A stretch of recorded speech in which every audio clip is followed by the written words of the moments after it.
Cumprimento os amados irmãos com a graça e a paz do Senhor Jesus, amém?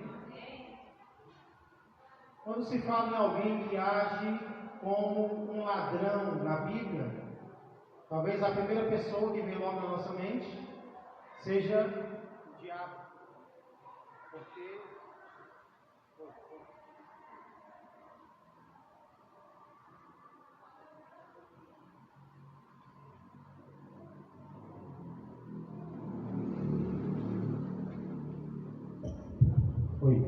acho que está mais melhor. Quando se fala em alguém que age como um ladrão na Bíblia, talvez a primeira pessoa que vem na nossa mente seja o diabo.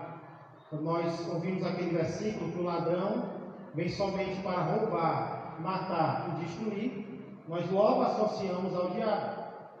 E de fato nós podemos encontrar várias semelhanças entre o capeta e um ladrão. Por exemplo, ambos, tanto o diabo como um ladrão, eles tentam entrar em ambientes sem permissão.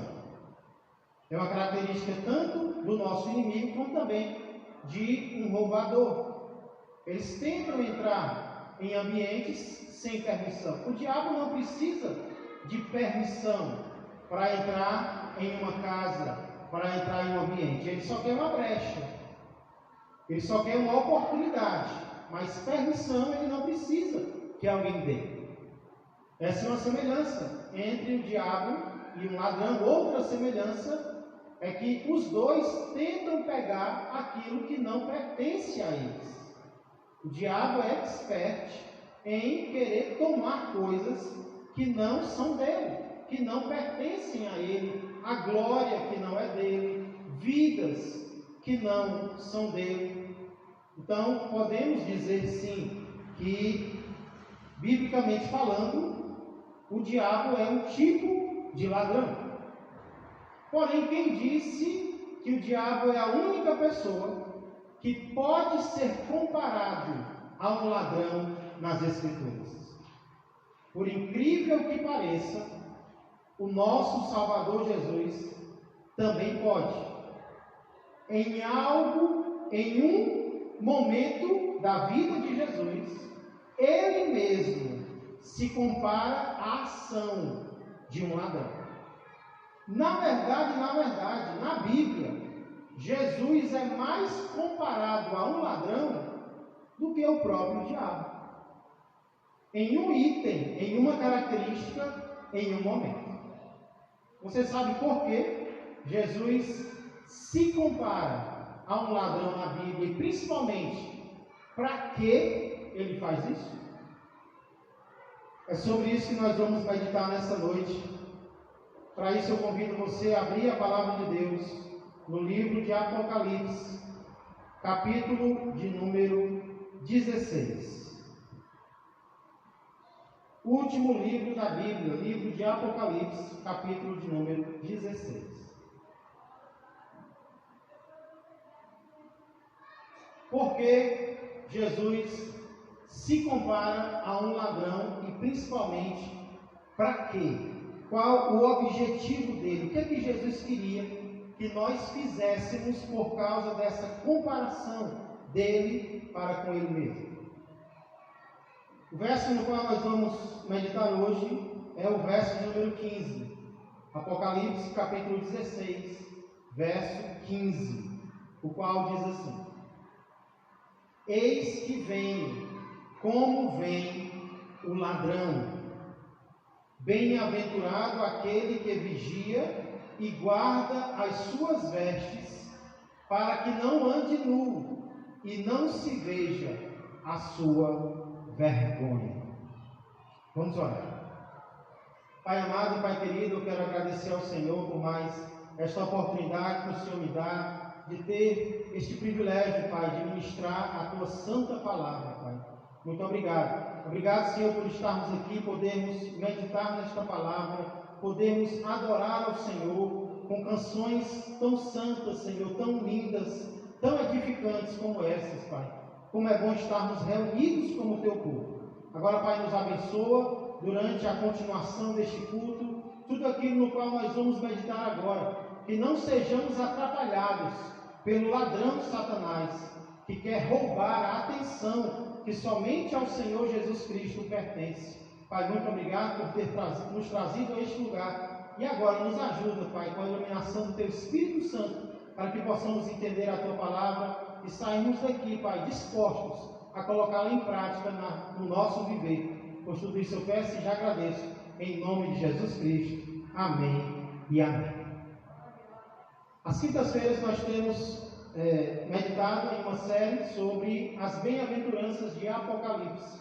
É uma série diferente das terças, nas quais nós também temos meditado em bem-aventuranças, só que em Mateus. As quintas, as bem-aventuranças de Apocalipse. E essa, que se encontra no verso 15, é a terceira de Apocalipse. Aqui nós podemos ver, irmãos, dois assuntos que andam muito juntos na Bíblia. Que assuntos são esses, pastor? Que se encontram nesse versículo e que em toda a Bíblia se encontram, andam muito juntos. Primeiro é a volta de Cristo e o segundo assunto é a vigilância do cristão.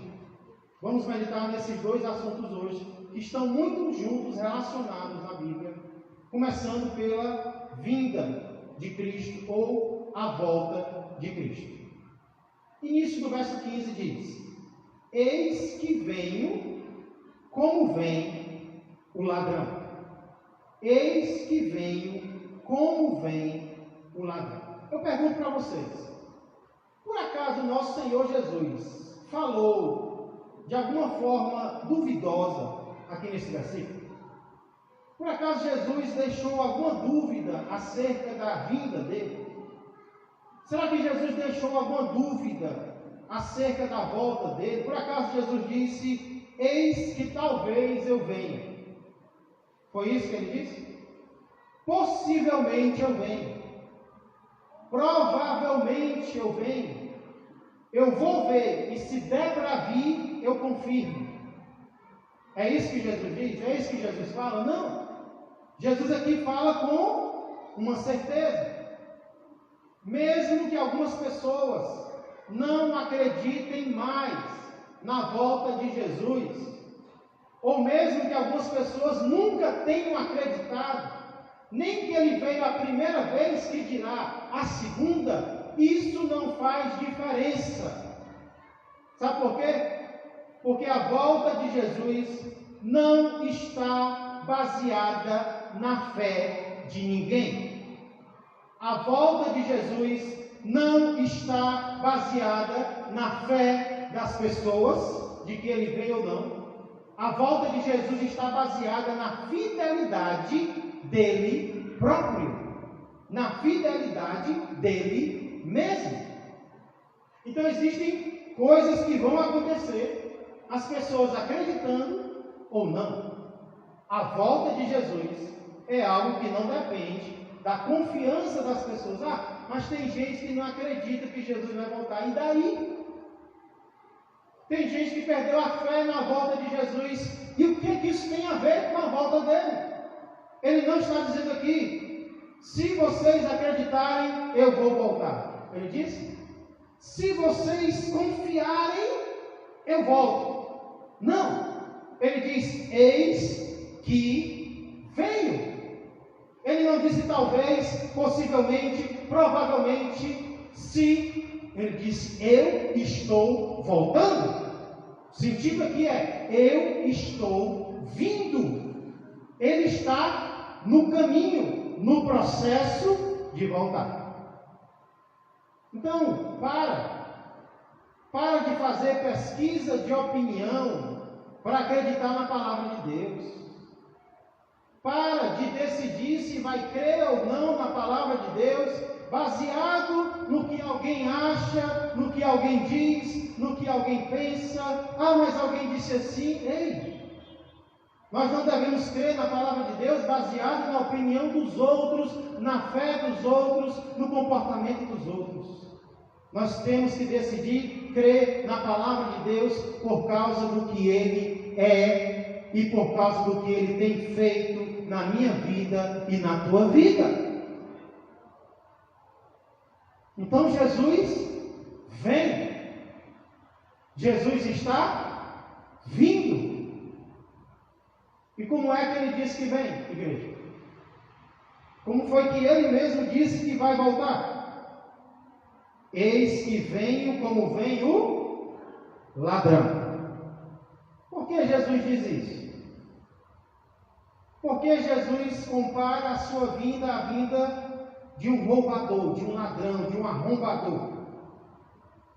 Será que é porque Jesus vai voltar para buscar o que não é dele? Será que ele está dizendo que vem como ladrão porque ele cansou de procurar fazer as coisas da forma certa, ninguém está querendo, então agora eu vou dar um jeito, eu vou surrupiar a alma das pessoas, eu vou roubar o coração? De jeito nenhum. Se tem alguém que nunca furtou nada e nunca vai furtar, esse alguém se chama Jesus Cristo. Inclusive, o nosso coração, para ser dele, nós temos que dar, porque ele não obriga ninguém a ceder. Para pertencermos a ele, nós temos que confiar nele como nosso Senhor e Salvador. Nós temos que abrir a porta do nosso coração. Ele diz: eis que estou à porta e arrombo, porque eu sou ladrão. Não. Eis que estou à porta e bato. Se alguém ouvir, nem gritando ele está. Se alguém ouvir a minha voz e abrir a porta, aí sim eu entro, ceio com ele e ele comigo. Jesus é um cavalheiro. Jesus é um cavalheiro. Ele é educado.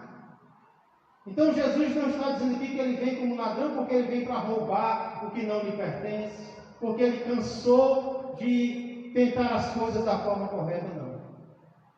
O motivo porque Jesus vem como ladrão é porque, assim como ladrão, ele vem sem avisar.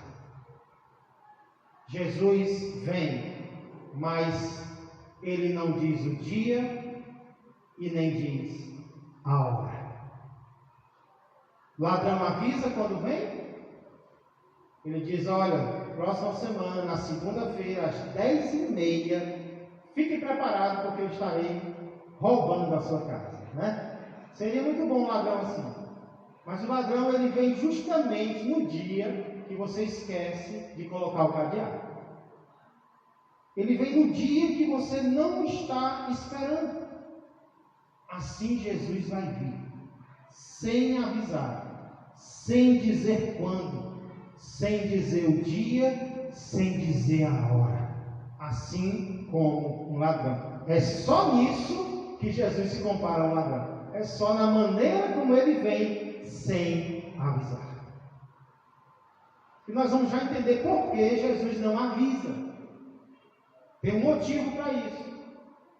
Mas antes eu quero convidar vocês a lermos alguns outros textos nos quais Jesus também é comparado a um ladrão. Por exemplo, Mateus, capítulo 24. Perceba então que não é Jesus que é comparado a um ladrão, porém a sua vinda que é comparada à vinda de um ladrão. Isso aqui já deu tanto problema no passado, que vocês nem imaginam, viu? Mateus capítulo 24.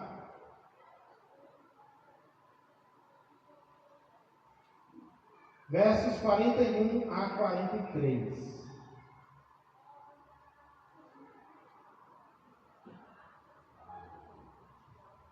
Mateus 24, versos 41 a 42 a 44. Perdão.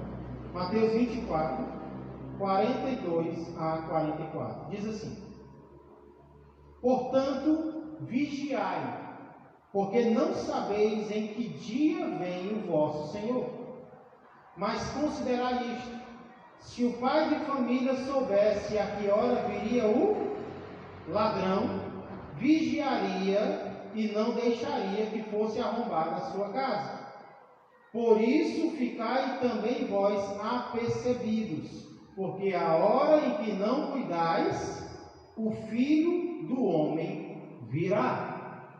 Ele fala sobre o ladrão. O pai de família soubesse que hora vinha o ladrão, o que ele ia fazer? Ele ia vigiar o ladrão chegar. E ele diz, então tenham cuidado, porque na hora que vocês não estão vigiando, o Filho do Homem vai voltar. Estejam vigilantes, estejam vigiando. Segundo texto é 1 Tessalonicenses, capítulo 5, verso 2. Está dando a microfonia ou a impressão minha? Acho que é só aqui, né? Você sabe não que é microfonia, né? Primeira, acho que pode ser só aqui, Alexandre, pode deixar. Se vocês não estão ouvindo, então...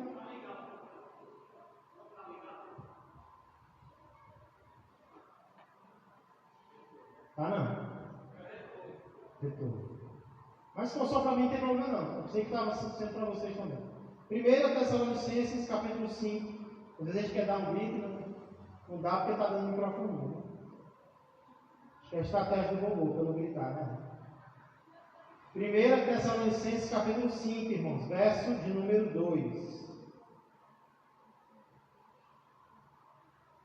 Diz assim: pois vós mesmos estáis inteirados.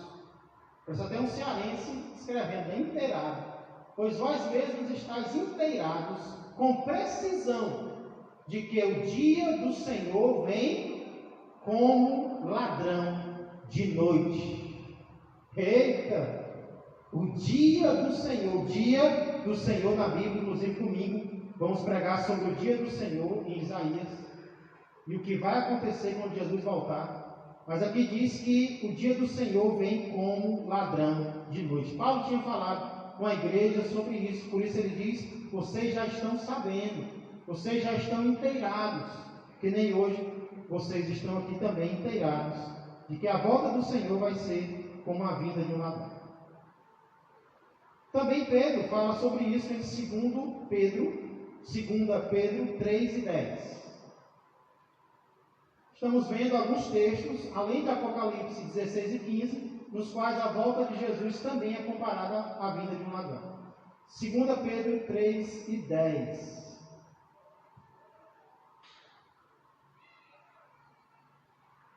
Diz assim, 2 Pedro 3 e 10. Virá, entretanto, como ladrão o dia do Senhor, no qual os céus passarão com estrepitoso estrondo, e os elementos se desfarão abrasados. Vai pegar fogo em tudo. Também a terra e as obras que nela existem serão atingidas. Primeira vez que Deus castigou o mundo foi com água. Aqui em 2 Pedro 3 e 10 diz que Deus castigará uma segunda vez, não mais com água, e sim com fogo. Mas o início do verso diz: virá, entretanto, como ladrão o dia do Senhor. Só mais um. Apocalipse 3 e 3.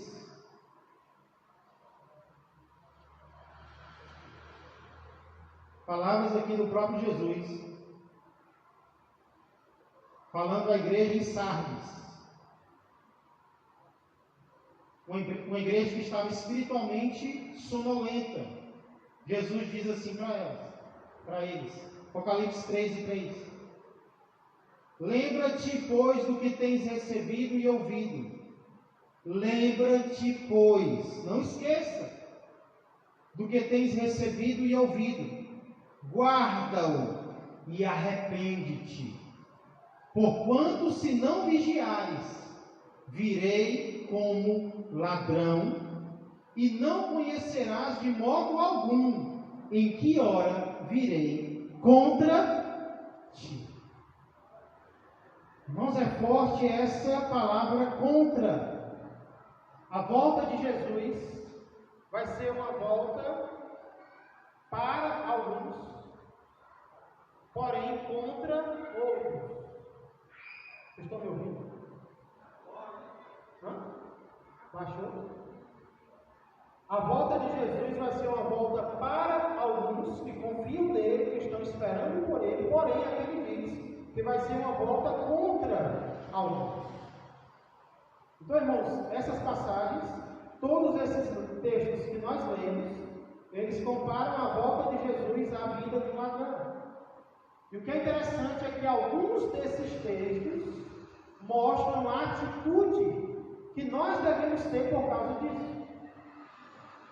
Qual é a atitude que eu devo ter? Sabendo que Jesus pode vir a qualquer momento. Sabendo que Ele pode vir sem avisar. Qual atitude eu devo ter? Uma atitude de sonolência? Uma atitude de desleixo? Uma atitude de não estou prestando atenção? Qual deve ser a atitude do cristão? Aqui nós vemos que a nossa atitude deve ser uma atitude de vigilância.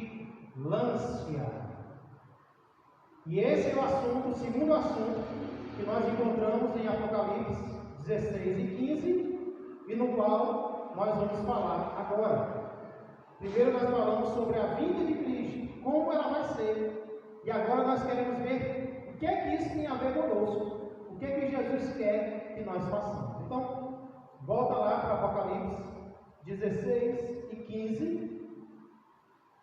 Segunda parte diz, primeira parte diz, eis que venho como vem o ladrão.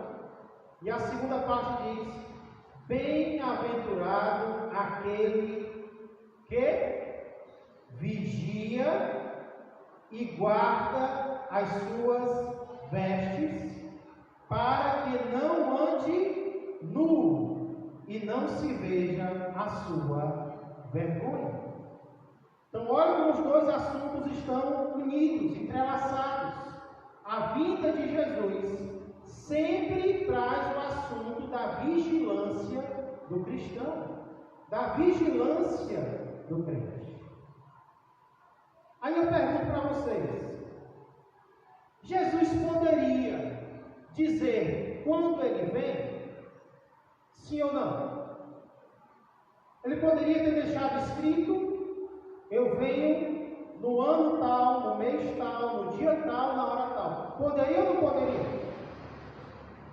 E por que Ele não fez isso? Por que Jesus não marcou a data da sua vinda? Por que Ele não revelou? Ele poderia pedir permissão ao Pai e revelar para nós: olha, preste atenção, fiquem atentos, eu vou na data tal, vou voltar. Existem muitas coisas na nossa vida que Deus marca. Existem coisas que Deus não marca. Por quê? Eu creio que é pelo mesmo motivo pelo qual Ele não avisa quando nós vamos morrer. E por que, pastor, Deus não disse quando nós vamos morrer? Porque se Ele dissesse, nós iríamos nos preparar para a morte somente quando ela estivesse perto.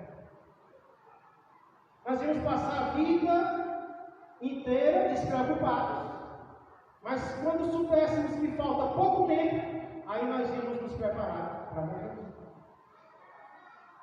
Da mesma forma, Deus não avisou quando Ele vai voltar, porque Ele não quer que o crente esteja esperando por Ele apenas no último momento.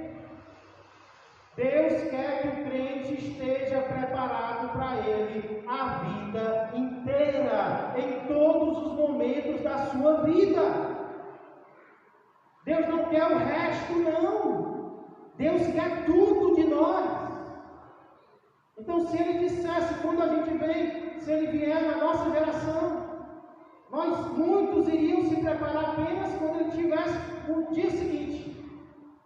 Mas Ele não quer que nós estejamos nos preparando apenas quando Ele estiver perto de mim. Ele quer que nós estejamos nos preparando o tempo inteiro. Suiane.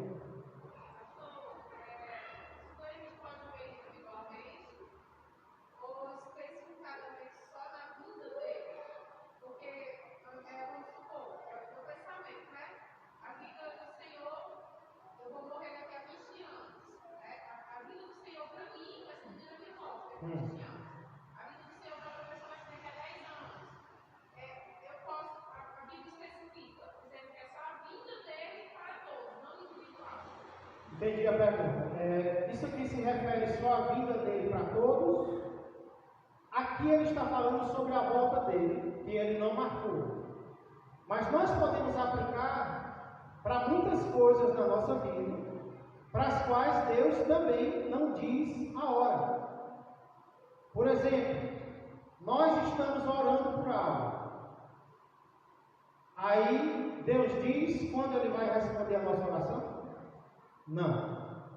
Então eu acordo de manhã e digo, eu acho que não é hoje que Deus vai me responder. Eu posso fazer isso? Não. Por quê? Porque pode ser naquele dia que eu não acho que Ele vai me responder, que Ele marcou para me responder. Eu não vou para o culto hoje porque eu acho que no culto hoje Deus não vai fazer o que eu acho, que eu queria que Ele fizesse. Mas Deus não marcou quando Ele vai agir na nossa vida. Deus não disse quando Ele vai nos curar. Deus não disse quando Ele vai responder a nossa oração. Deus não disse quando nós vamos morrer. Por que, igreja? Porque nós temos que ter a expectativa constante da obra de Deus na nossa vida. Eu tenho que estar preparado para a morte quando? Hoje. Eu tenho que estar preparado para a morte o tempo todo. Eu tenho que estar preparado para a vida de Jesus quando? Todo o tempo. Então esse é o motivo porque certas coisas Deus não avisa quando vai fazer. É porque Ele não quer que você esteja olhando para Ele só quando estiver perto. Ele quer que você esteja olhando para Ele o tempo todo, com a expectativa sempre de que Ele faça algo. Foi por isso que Ele disse: bem-aventurado aquele que vigia e guarda as suas vestes, para que não ande nu e não se veja a sua vergonha. Quem pode dizer o que isso aqui significa? Bem-aventurado aquele que guarda, que vigia e guarda as suas vestes. A ideia aqui, irmãos, é provavelmente de um soldado que, quando o alarme da guerra toca, tem que estar em atitude de vigilância, com a roupa já pronta, só para vestir e ir para a guerra. Mas se esse soldado for um soldado desatento, um soldado que não está vigiando, está em guerra, mas não está vigiando, sabe nem onde é que está a roupa, sabe nem onde é que está a farda, está esperando por nada, está pensando não sei o que, o alarme toca, o que vai acontecer com ele?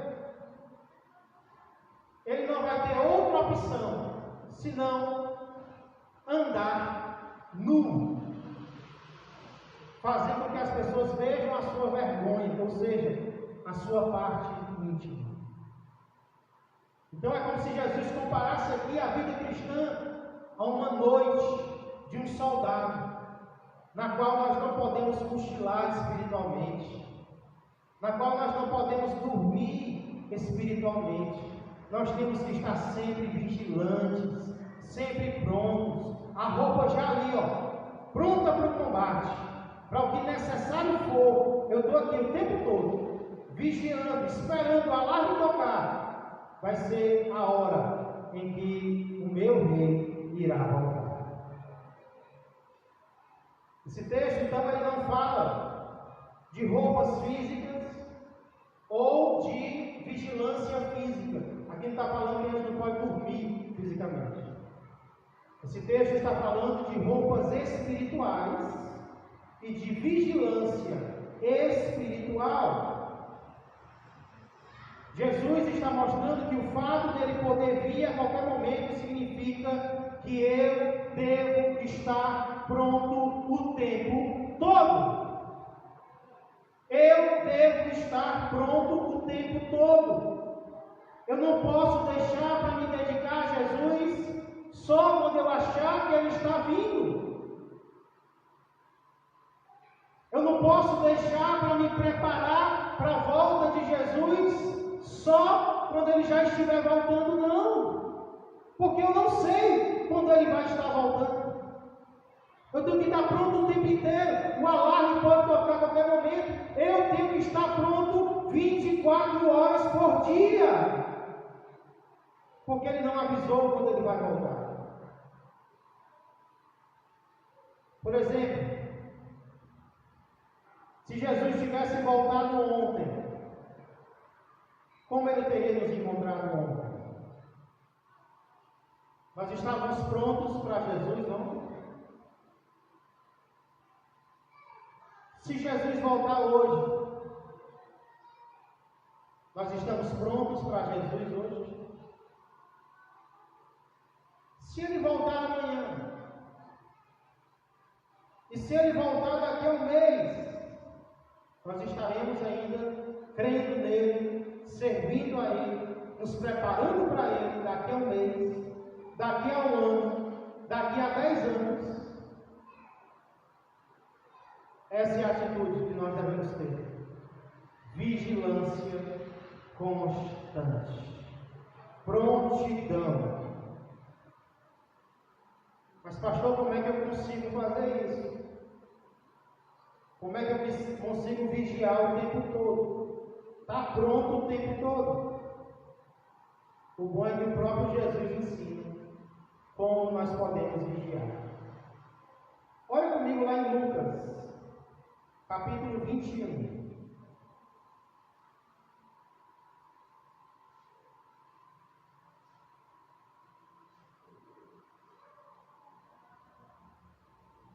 Verso 34.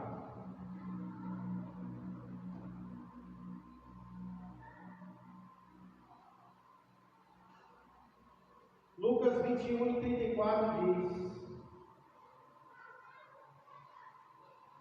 acautelai-vos por vós mesmos. Isso aqui é para o seu próprio bem.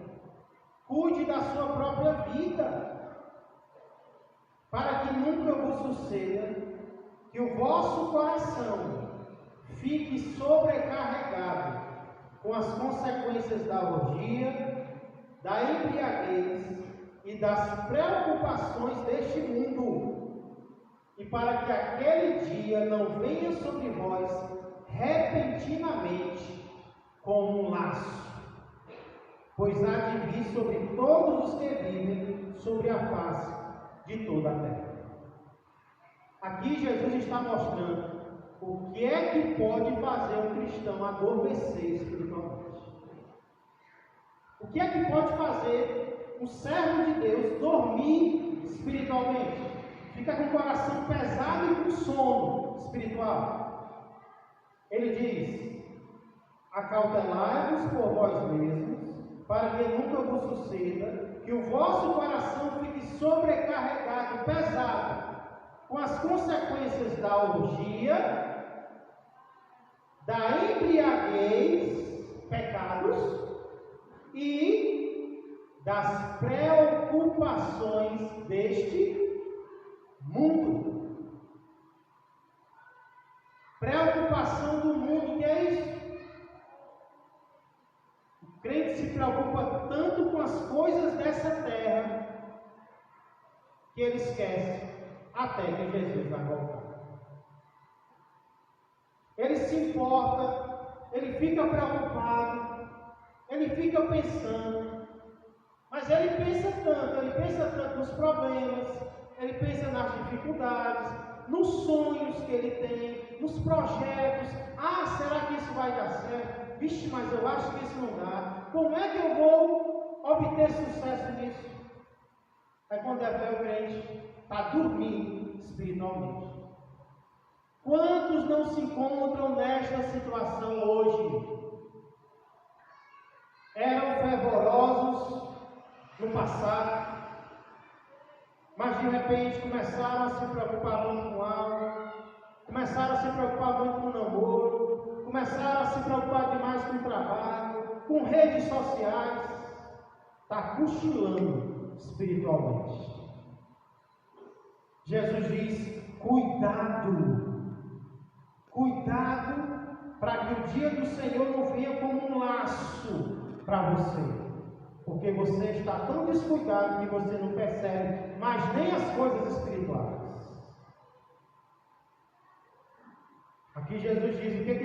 podemos fazer dormir.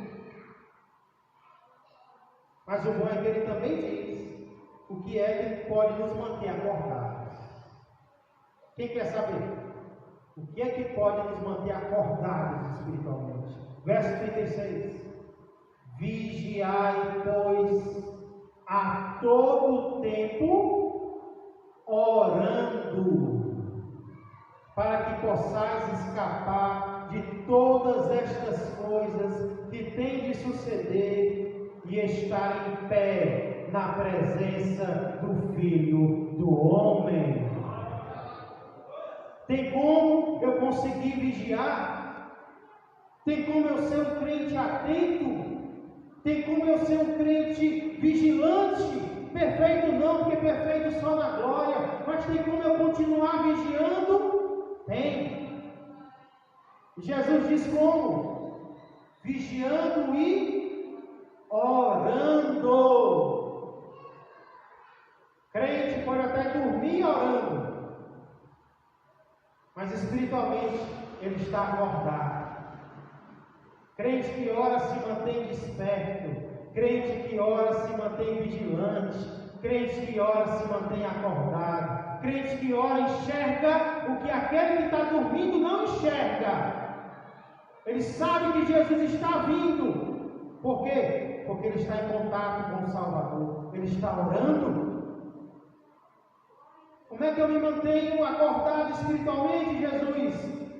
Orando. E qual vai ser o resultado? Ele diz que essa pessoa que vigia e ora vai estar de pé na presença do Filho do Homem. Já pensou o privilégio? O que Jesus disse que vai acontecer com quem não vigia? Vai correr nu, mostrando a vergonha, passando vergonha. Quando Jesus voltar, o crente desatento vai passar vergonha. Porque não estava vigiando, não estava olhando, não estava fazendo o que Deus mandou ele fazer. Mas o crente vigilante vai estar de pé na presença do Senhor. É um privilégio estar de pé na presença do Senhor quando ele voltar? Pois Jesus fala de algo ainda maior que vai acontecer com o crente que vigia quando ele voltar. O que é, pastor? Vem para o capítulo 12 de Lucas.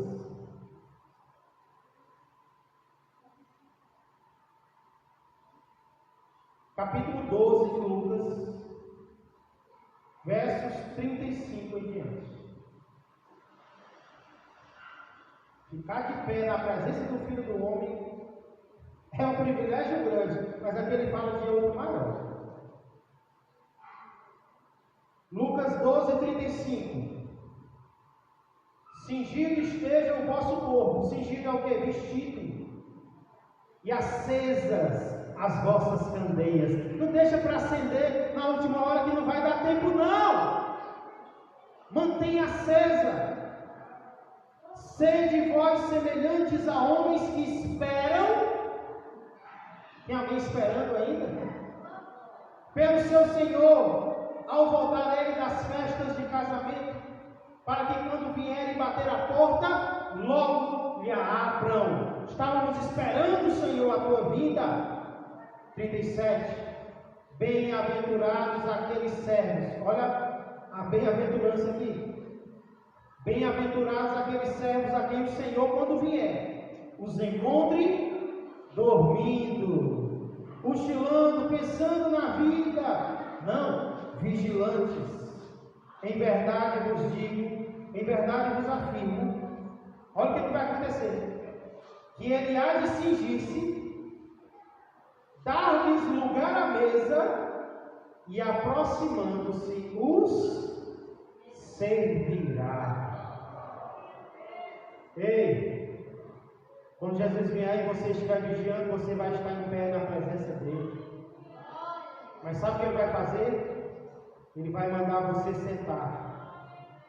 E você que passou a vida servindo a ele, agora vai ser servido por ele quando ele voltar. Tem privilégio maior do que esse, igreja?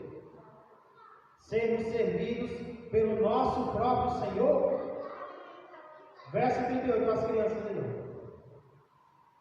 Verso 38. Quer ele venha na segunda vigília, quer na terceira, não importa. Bem-aventurados serão eles se assim os achar. Sabei, porém, estava demorando, Senhor, não importa. Não importa a hora que ele venha, eu vou estar vigiando, atento, esperando por ele. Sabei, porém, isto, se o pai de família soubesse a que hora há de vir o ladrão, vigiaria e não deixaria arrombar a sua casa. Ficai também vós apercebidos, porque a hora em que não cuidais, o Filho do Homem virá. Irmãos, nessa noite Jesus nos mostrou, primeiro, o que Ele quer que nós façamos. Ele quer que nós estejamos sempre vigilantes. Jesus nos mostrou como nós podemos fazer isso, em atitude de oração. E em terceiro lugar, Jesus nos mostrou por que Ele quer que nós façamos isso. Primeiro, para que não sejamos envergonhados, achados nus quando Ele voltar. E sim, estejamos de pé em Sua presença e sejamos recompensados por Ele. Agora que Jesus nos mostrou tudo isso, a decisão é nossa. Na verdade, a decisão é de cada um de nós. Por que eu digo que é de cada um de nós? Porque eu sei que nós somos pessoas influenciáveis. Nós temos a tendência de adormecer porque estamos vendo alguém adormecer. Nós temos a tendência de esfriar espiritualmente porque estamos olhando para alguém que está frio espiritualmente. Mas em Apocalipse 16 e 15, Jesus não fala no plural. Jesus não fala no plural, Jesus fala no singular. Bem-aventurado aquele que vigiar e guardar suas vestes. No singular. Sabe por quê? Porque ao invés de ser influenciado por alguém que não está vigiando, eu tenho que me manter vigilante para influenciar alguém a começar a vigiar também. Ao invés de eu ficar desanimado, porque alguém da minha família, alguém da minha igreja, alguém do meu convívio está desatento espiritualmente, não está olhando para o Senhor e eu me influenciar por esta pessoa, eu tenho que olhar por mim, eu tenho que continuar vigiando, para que eu possa influenciar essa pessoa a também vigiar. Ao invés de ser influenciado por ela para o mal, eu preciso estar constante para influenciar alguém para o bem. Só assim nós seremos úteis na vida dos outros. Não quando nós imitarmos o comportamento errado dos outros, mas quando nós continuarmos fazendo o que é certo, nós vamos ajudar os outros a também fazer o que é certo. Eu quero continuar vigiando o tempo todo. Eu quero continuar vigilante até a volta de Jesus. E você? Próxima quinta-feira, se Deus quiser, vamos meditar sobre a quarta bem-aventurança.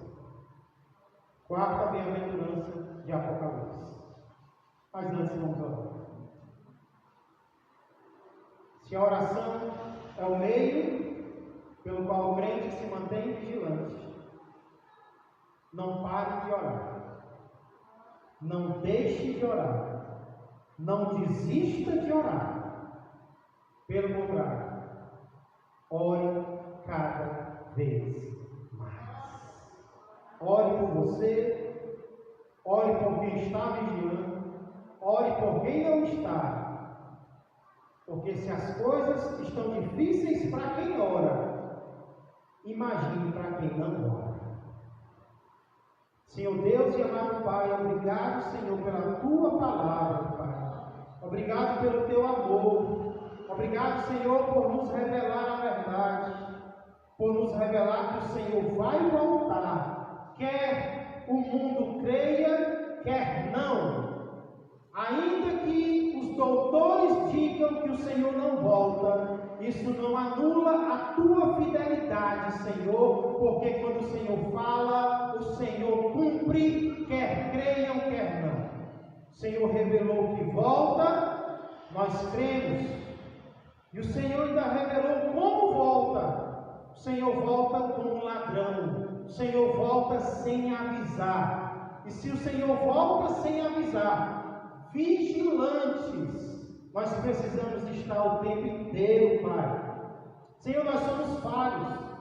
Às vezes vem aquele sono espiritual. O coração fica sobrecarregado com tanta preocupação, Pai. Às vezes o desânimo quer chegar. O pecado bate na porta e diz: ei, é só uma vez. Vem, depois você volta. Mas é aí que o crente dorme. E pode ser, Senhor, que numa ida dessas o crente não volte mais. Ou pode ser que numa ida dessa para o pecado o Senhor volte e nós estejamos nus espiritualmente e seremos envergonhados na vida do Senhor. Não é isso que nós queremos, Pai. Não é isso que o Senhor quer. Pelo contrário, o Senhor quer nos encontrar vigilantes na tua volta, esperando o Senhor bater na porta para dizer: estamos te aguardando, Rei dos reis e Senhor dos senhores. Estaremos de pé na tua presença e o Senhor nos manterá sentados e nos servirá, e nós seremos bem-aventurados pela eternidade inteira. Pai, ajuda-nos a nos mantermos fortes para ajudarmos aqueles que não estão mais, ou que nunca estiveram, Pai. Estão olhando para nós com a esperança de poderem seguir o mesmo caminho que nós estamos seguindo. Nos ajuda e que toda honra e toda glória seja do Senhor. Que a graça do Senhor Jesus, que o amor do Pai e que a comunhão do Espírito Santo permaneçam e cresçam mais e mais na vida e na família de todos vós. Que Deus abençoe a todos. Eu queria lembrar que sábado nós teremos nosso encontro de casais. Os casais estão convidados. E domingo pela manhã nós teremos a escola dominical e à noite o culto de adoração ao Senhor. Amém? Deus abençoe a todos.